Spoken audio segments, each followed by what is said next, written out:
Amados irmãos, que milagre impressionante nós vimos domingo passado, quando nós nos debruçamos sobre a parte das Escrituras que narra a ressurreição de Lázaro.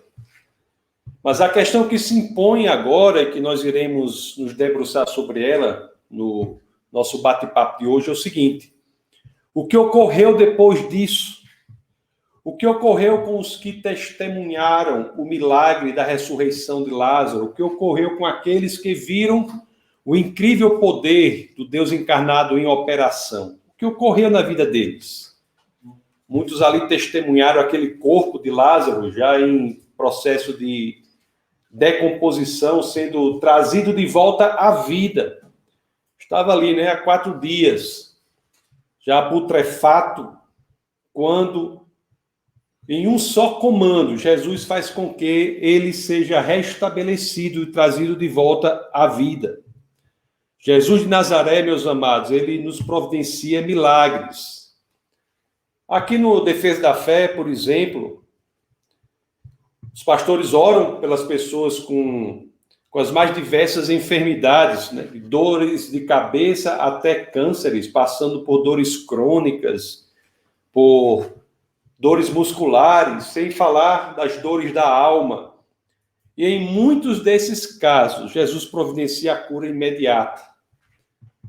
Assim como foi lá em Lázaro, é hoje em dia. E a questão que é levantada a todos é: diante dos milagres de Jesus Cristo, que testemunhamos, que presenciamos, o que faremos com Jesus em nossa vida? Que caminho nós tomamos? Nós entregamos a nossa vida a Ele ou simplesmente, apesar dos milagres que vivenciamos, que testemunhamos, os impressionantes milagres, nós simplesmente vamos adiante, nós nos esquecemos do que aconteceu até que a necessidade de um novo milagre aconteça.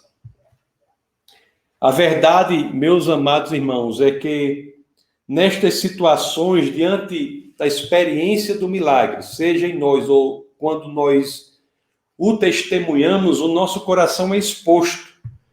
É ali que, de acordo com o nosso posicionamento, nós saberemos se estávamos efetivamente atrás da bênção ou atrás do abençoador.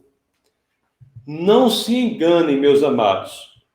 O milagre pode ser grande como for, mas sempre haverá aqueles que, apesar do extraordinário, preferirão rejeitar o Senhor. Tem sido assim na história da humanidade. Tem sido assim. Nós sabemos que o povo de Deus viu o mar se dividindo, abrindo, passou pelo Mar Vermelho sem sequer molhar os pés. O povo viu maná caindo diariamente dos céus, viu água brotar das rochas do deserto. Mas na primeira oportunidade, foi aquele povo que decidiu fazer um bezerro de ouro. Vimos que séculos depois, Jesus alimenta multidões ali no milagre dos 5 pães e 2 peixes. Todos se saciaram. Mas logo após, quando Jesus vai pregar a palavra da verdade, muitos decidem não mais andar com ele. O que é isso? Que fenômeno é esse? Não é incrível que a descrença tem raízes tão profundas? É interessante que J.C. Ryle, ele chama isso da imagem melancólica da natureza humana. E é isso que nós veremos aqui já nos primeiros versos do texto base do nosso bate-papo de hoje. Então é por isso que eu convido você a abrir as Escrituras no Evangelho de João, no capítulo 11. Vamos ler dos versos 45 ao 48.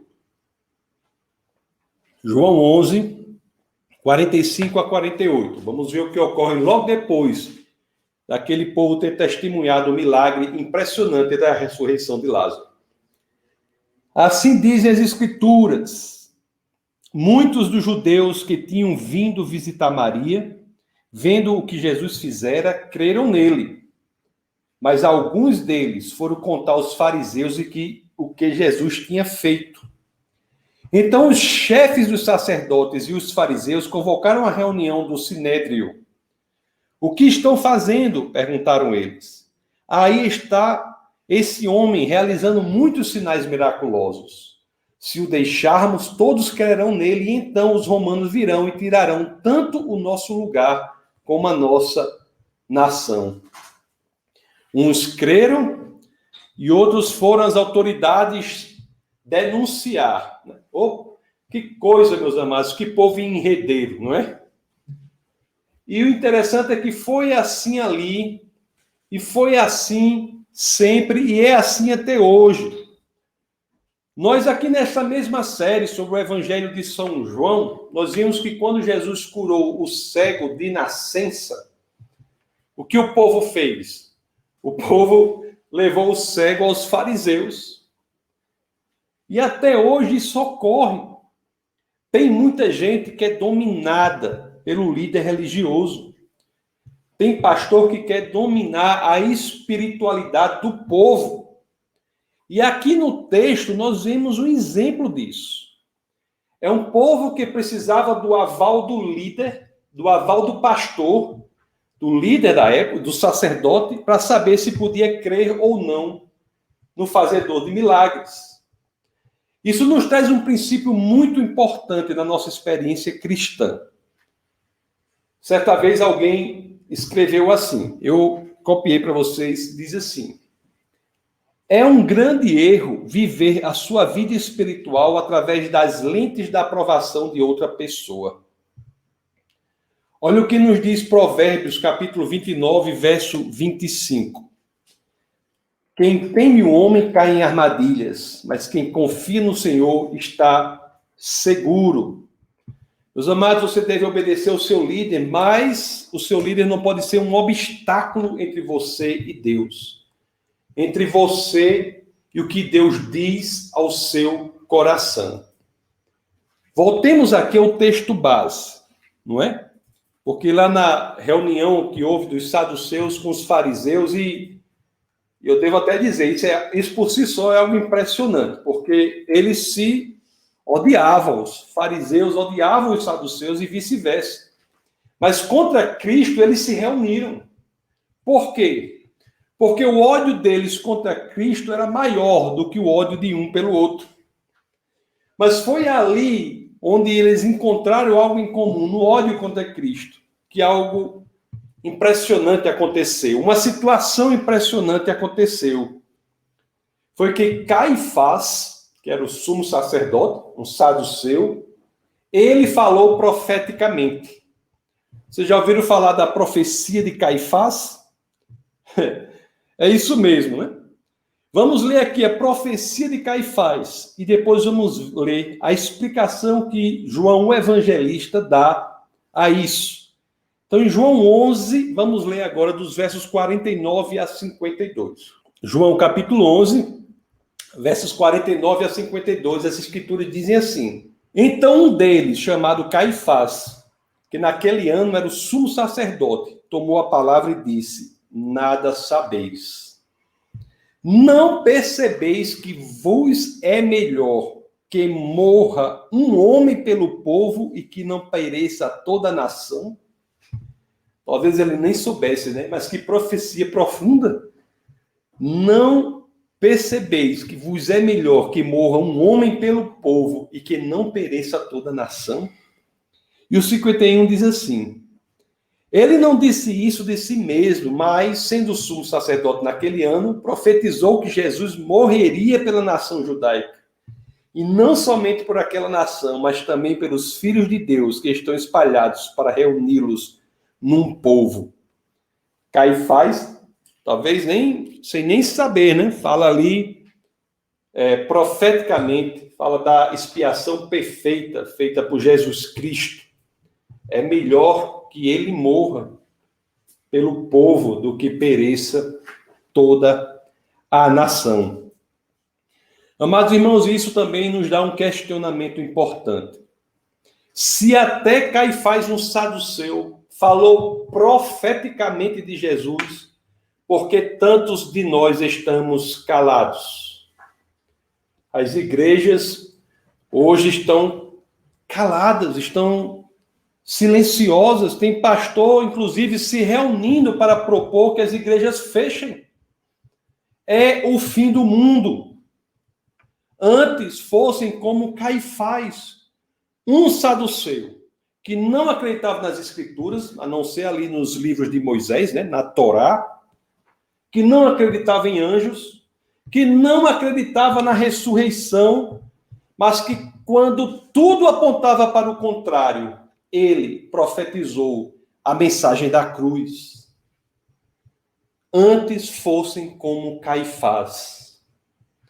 E nós, meus amados irmãos, como nós temos nos portado, como temos nos portado nesta época, nós não podemos perder a maravilha que é, meus queridos, sermos corajosos para podermos viver o projeto de Deus para a nossa própria vida.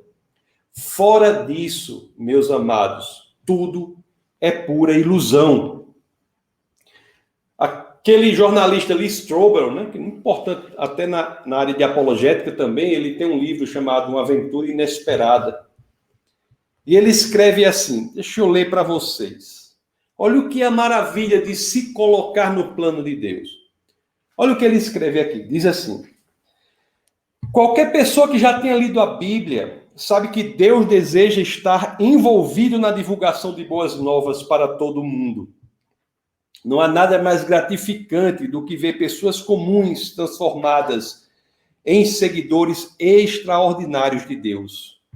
Ateus que se tornam missionários, crianças antes rebeldes que agora são líderes de adoração, cheios de inspiração, prisioneiros endurecidos que se tornaram pastores compassivos, ex-usuários de drogas que resgatam as vidas e as almas de viciados. Há algo melhor do que ver o agir de Deus transformando um dia, até então monótono e rotineiro, nos surpreendendo com a oportunidade de contar a alguém sobre as boas novas que tem o poder de transformar a vida daquela pessoa por completo, por dentro e por fora? Meus queridos, essa pergunta é relevante demais. Em tempos de pandemia, como temos agido? O que temos feito de Cristo? Cristãos foram lançados aos leões. Nero queimava os cristãos como tochas durante a noite para clarear o seu jardim, iluminar o seu jardim. Doenças, pandemias, governos, muitos quiseram silenciar a mensagem da salvação. E nós, o que nós temos feito? O que temos feito de Cristo? Interessante que a perseguição começa ali, nesse texto que estamos lendo, o texto base de hoje. Perseguição forte começa ali e continua até hoje. E nós, meus amados, o que nós temos feito? Vamos ver os que nos dizem aqui os últimos versos do texto base de hoje. Vamos ler João 11. Vamos ler dos 53 ao 57. Olha o que as Escrituras nos dizem em relação à perseguição. Assim dizem as Escrituras. E daquele dia em diante resolveram tirar-lhe a vida. Daquele dia em diante resolveram tirar a vida de Jesus. E o 54. Por essa razão, Jesus não andava mais publicamente entre os judeus. Ao invés disso, retirou-se para uma região próxima do deserto, para um povoado chamado Efraim, onde ficou com os seus discípulos.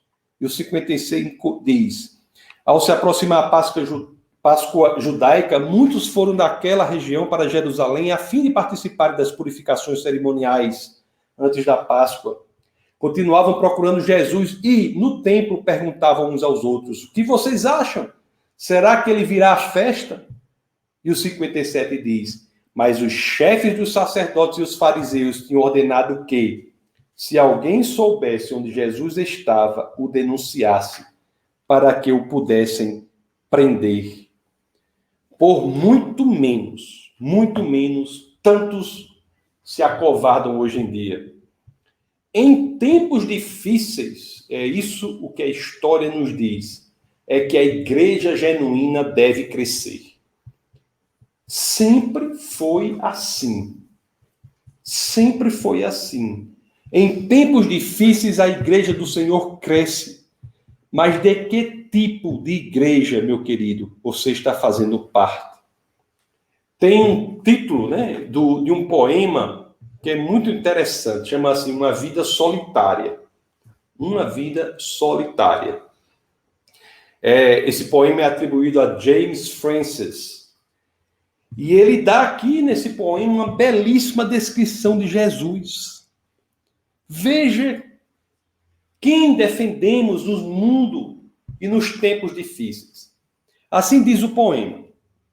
Aqui está um homem que nasceu em uma aldeia obscura, o filho de uma camponesa. Ele trabalhou em uma carpintaria até os 30 anos, e então, por 3 anos, ele foi um pregador itinerante. Ele nunca escreveu um livro, ele nunca ocupou um cargo, ele nunca teve uma casa, ele nunca teve uma família, ele nunca foi para a faculdade, ele nunca colocou os pés dentro de uma cidade grande, ele nunca viajou 300 quilômetros de distância do lugar onde nasceu. Ele nunca fez nenhuma das coisas que geralmente acompanham a grandeza. Ele não tinha credenciais além de si mesmo.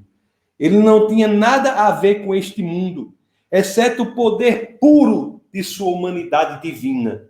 Quando ainda era um jovem, a maré da opinião popular se voltou contra ele. Ele foi entregue aos seus inimigos. Ele passou pela zombaria de um julgamento. Ele foi pregado em uma cruz entre 2 ladrões. Enquanto estava morrendo, seus algozes fizeram uma aposta pela sua túnica, a única propriedade que ele tinha na terra. Quando morreu, ele foi levado e colocado em um túmulo emprestado pela piedade de um amigo. Assim foi sua vida humana. Ele ressuscitou dos mortos. Longos séculos se passaram e hoje ele é a peça central da humanidade e o líder da coluna do progresso. Estou certo quando digo que todos os exércitos que já marcharam e todas as marinhas que já foram construídas e todos os parlamentos que já existiram e todos os reis que já reinaram, tudo isso reunido não afetou a vida do homem nesta terra tão poderosamente quanto aquela vida única solitária. E nós, meus queridos e amados irmãos, o que temos feito com ele? O que temos feito com Cristo? O mundo está perdido, está aterrorizado, está sem esperança, está sem propósito. O mundo clama por uma resposta. E você, meu amado, você tem se silenciado? Ou você tem dito, temos a resposta? E essa resposta está além da política, além da ciência, além da religião. Essa resposta é o Deus encarnado que veio e morreu por mim e morreu por você.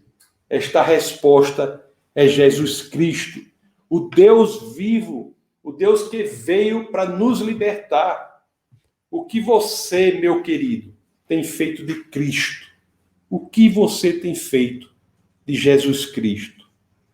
Meus amados, é hora de nos posicionarmos. Amanhã pode ser tarde demais. Vamos orar. Senhor, muito obrigado, Pai, por tua palavra, Senhor. Obrigado por nos indicar o caminho, por nos encher de esperança, por nos dar o sentido e o propósito de que precisamos. Obrigado, Senhor, por ter vindo à Terra na pessoa de Jesus Cristo, para nos mostrar como devemos proceder, para nos mostrar que é preciso ter coragem, que não podemos ter as pernas cambaleantes diante das dificuldades. Obrigado pelo teu Espírito que nos orienta, nos conforta, nos direciona, que nós possamos ser capazes de ouvir a tua palavra, a palavra de teu Espírito e não ceder às pressões do mundo. Obrigado, Senhor, por tudo que o Senhor tem feito por nós. E é no teu nome, no nome poderoso do nosso Senhor e Salvador, que todos aqui, unissonamente, dizemos: amém.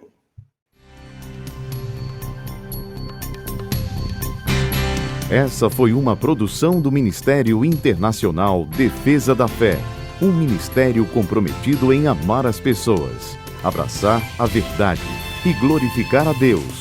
Para saber mais sobre o que fazemos, acesse defesadafé.org.